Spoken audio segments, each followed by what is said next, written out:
आशा करता हूँ आप सब लोग बहुत अच्छे होंगे। मेरा नाम है बबलू दास। स्टडी अप टू इन्फिनिटी में आप सब लोगों को बहुत बहुत स्वागत है। तो चलिए शुरू करते हैं। तो आज हम लोग पढ़ने जाएंगे डिफरेंशिएशन।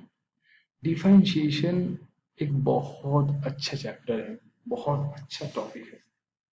मान के चलो इसी के ऊपर ही कैलकुलस डिपेंड है।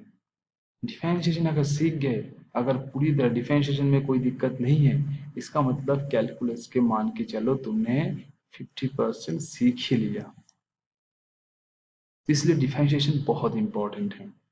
अगर तुम्हारा हम लोगों को डिफरेंशिएशन में कोई प्रॉब्लम नहीं हो रहा है, इसका मतलब कैलकुलस में भी हम लोगों को कोई ज़्यादा प्रॉब्लम नहीं होगा। तो सबसे पहले डिफरेंशिएशन हम लोग बहुत अच्छे तरीके से सीखेंगे। इससे पहले हम लोग क्या पढ़े थे? Continuous function. इसके क्वेश्चन हम लोग सॉल्व किए, ठीक है। इसके डेफिनेशन सब समझ गए। अब तुम लोग जितना मुझे लगता है कि तुम लोग आराम से बोल सकते हो कंटिन्यूअस फंक्शन कौन सा है, देख कर ही बोल सकते हो। तो इसी तरह कोई एक फंक्शन डिफरेंशिएबल है कि नहीं, ये भी हम लोग देख के बोल सकते हैं। इसका इमेज देख के हम लोग बोल सकते हैं कि फंक्शन डिफरेंशिएबल है कि नहीं। तो चलो इससे इसके लिए सबसे पहले हम लोग तीन डायग्राम ड्रॉ कर लेते हैं, ठीक है। एक, दो एंड तीन, ठीक है। इसको हम लोग लिख रहे हैं y is equals to F X. इसको हम लोग लिख रहे हैं y is equals to G X. इसको हम लोग लिख रहे हैं y is equals to H X, ठीक है।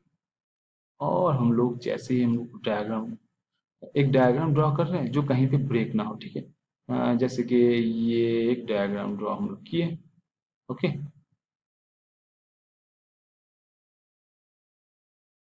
ये हम लोग डायग्राम ड्रॉ, ठीक है। तो और एक डायग्राम हम लोग ये ड्रॉ कर रहे हैं कि ये डायग्राम इस तरह है और उसके बाद इस तरह है, ठीक है। और एक डायग्राम हम लोग इस तरह ड्रॉ कर रहे हैं, ये क्लियर। और जो सबका जो एंड पॉइंट है वो सी और डी, डोमेन जो है वो क्या है, सी और डी। डोमेन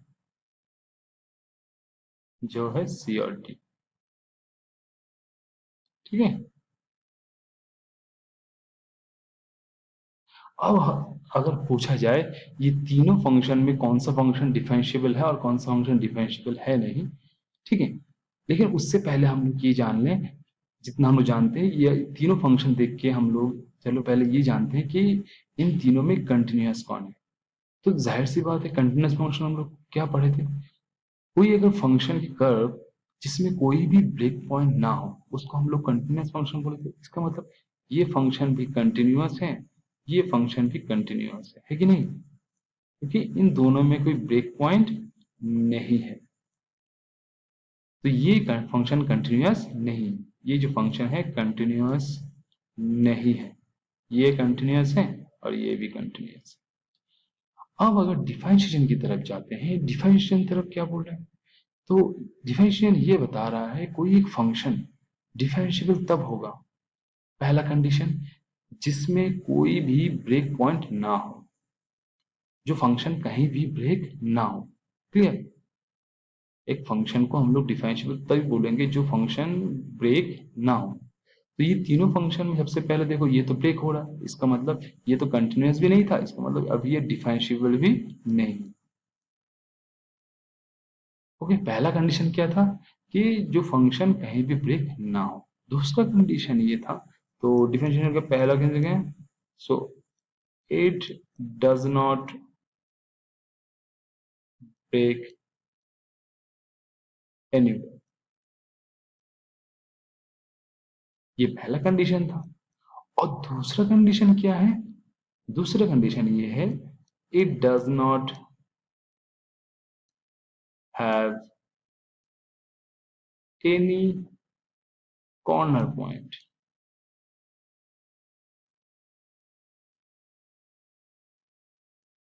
दूसरा कंडीशन क्या है कि इसका कोई कॉर्नर पॉइंट भी नहीं होना चाहिए।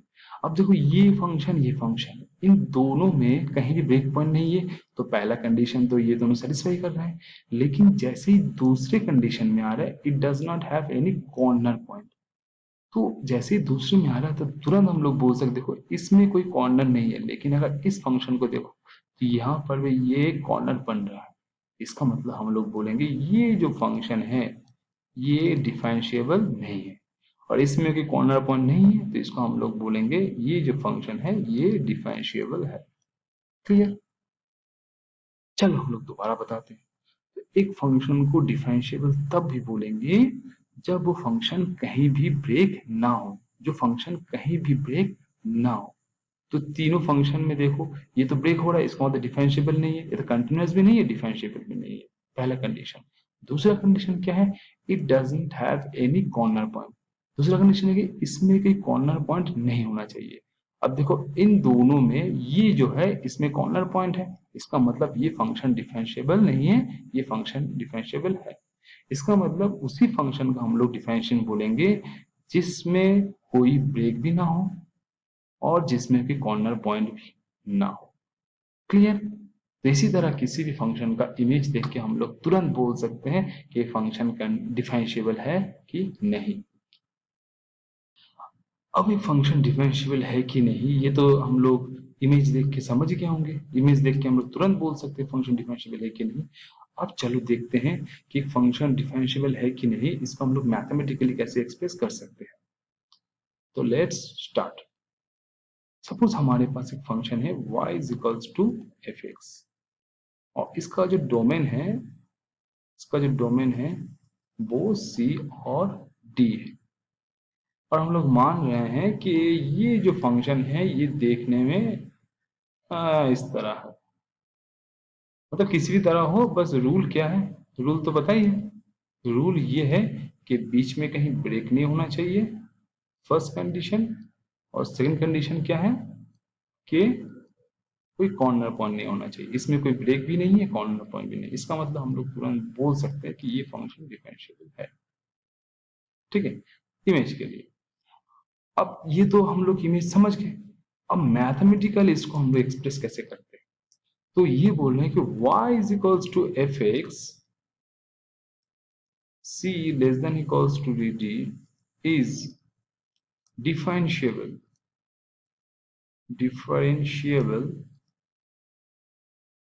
एट, जैसे कंटिन्यूअस भी अगर याद करो, कंटिन्यूअस में हम लोग ये देखे थे कि हर एक पॉइंट में चेक करते थे। कंटिन्यूअस किसी पॉइंट लिए हम लोग क्या एक पॉइंट लिए थे ए, तो इसी तरह डिफरेंशिएशन के लिए भी हम लोग एक पॉइंट लेंगे। तो y is equals to F X is differentiable at x equals to A. A कहाँ है? c और d के बीच में। तो a जो है c और d के बीच में is differentiable eight a if limit h tends to 0 if a plus h minus if a upon h exist। इसका मतलब क्या है कि एक फंक्शन डिफरेंशिएबल हम लोग तभी बोलेंगे जब ये लिमिट जो है, ये जो लिमिट है ये एग्जिस्ट होगा।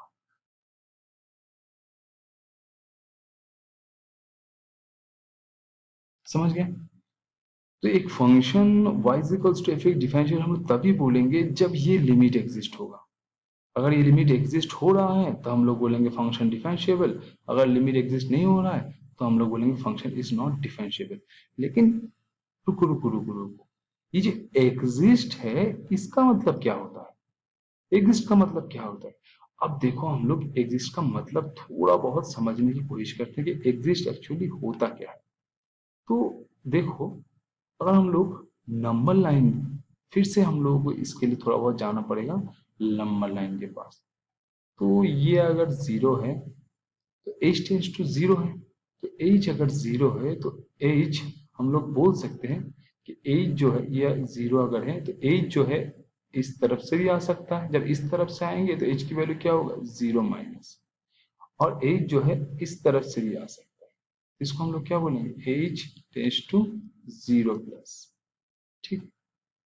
इसका h जो है यहाँ देखो सिर्फ 0 दिया गया है, इसका मतलब h जे 0 की तरफ इस तरफ से भी आ सकता है, इस तरफ से आ सकता है। इसका मतलब जो अगर इस तरफ से आएगा तो हम लोग क्या बोलेंगे, लिमिट। ये इस तरफ से भी आ सकता है, इस तरफ से आ सकता है, इसका मतलब लेफ्ट हैंड लिमिट। जब इस तरफ से आएगा तो हम लोग क्या बोलते हैं, इसको लेफ्ट हैंड लिमिट। और जब इस तरफ से आएगा तो हम लोग क्या बोलते हैं, राइट हैंड लिमिट। तो लिमिट एग्जिस्ट तभी होगा जब लेफ्ट हैंड लिमिट और राइट हैंड लिमिट इक्वल होंगे। क्लियर। एग्जिस्ट का मतलब ये है कि जब लेफ्ट हैंड लिमिट और राइट हैंड लिमिट दोनों इक्वल होंगे। दैट्स मीन एक बार हम लोग इस तरफ से आएंगे, देखेंगे वैल्यू क्या हो रहा है, एक बार हम लोग इस तरफ से आएंगे, देखो वैल्यू क्या हो रहा है। अगर दोनों तरफ सेम आ रहा है तो तुरंत हम लोग बोलेंगे कि लिमिट एग्जिस्ट हो रहा है। ठीक, क्लियर। चलो अच्छी बात। तो इसी तरह हम लोग बोल सकते हैं कि कोई फंक्शन डिफरेंशिएबल है कि नहीं।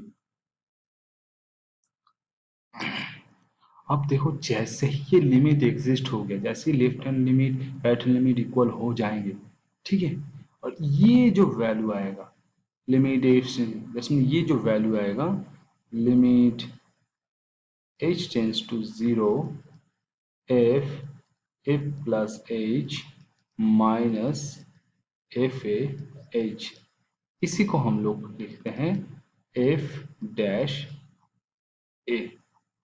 ठीक है, एफ डैश ए। अब ए देखो, ए तो इसमें कोई भी पॉइंट हो सकता है कि नहीं।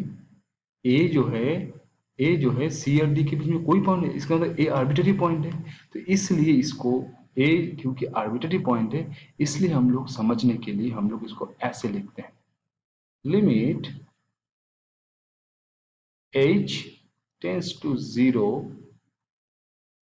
f x plus h minus F X h is equals to F dash X. ठीक है, ये जो x है, अब ये x क्या है, x इज आर्बिट्ररी एलिमेंट। इसका मतलब x c और d के बीच में कोई भी एलिमेंट हो सकता है। और ये जो f डैश है x है, इसी को हम लोग बोलते हैं the differentiation of function of x। ये जो वैल्यू आएगा इसी को हम लोग बोलेंगे differentiation of function of x। That's mean यही जो है, इसी यहाँ इसकी जो वैल्यू आएगी इसी को हम लोग बोलेंगे D D x of F x. Clear, इसी को हम लोग बोलेंगे D D x of F x. Clear. चलो अब हम लोग कुछ चलो अब हम लोग कुछ इस तरह दो तीन क्वेश्चन सॉल्व करते हैं, ताकि चीजें और समझ में आ जाए। ठीक है।